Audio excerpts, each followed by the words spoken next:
1921 সালে ব্রিটিশ সরকারের আন্ডারে কোনো মুসলমানকে চাকরি করা হারাম ফতোয়া মেহমুদ মাদানী সাহেবের দাদু দিয়েছিলেন। ওই হেমন্ত বিশ্ব শর্মা দাদু দেয়নি। দেখলে দেখা যাবে হয়তো ব্রিটিশদের চাটুকারিতা করেছিল। যার অবদান অস্বীকার করার কোনো জায়গা নেই। রেশমি রুমালের ইতিহাস আপনারা দেখুন না, এখন তো সব ভুলে গেছেন ইতিহাস পড়া। কলকাতা দিল্লির লালকেল্লা থেকে ওই চত্বরের কথা বলছি, ইন্ডিয়া গেট, হাজার হাজার মুফতি উলামাদেরকে ধরে শহীদ ফাঁসিতে চড়িয়েছে, শহীদ করেছে।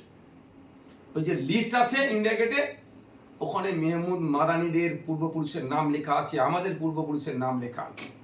আর যারা সেই সময় ব্রিটিশদের চাটুকারিতা করেছে, হুজুর আমাকে ক্ষমা করে দিন, আমি আপনাদের বিরুদ্ধে লড়াই করব না, তারা আজকে আমাদের কোথায় থাকবো সার্টিফিকেট দিচ্ছে।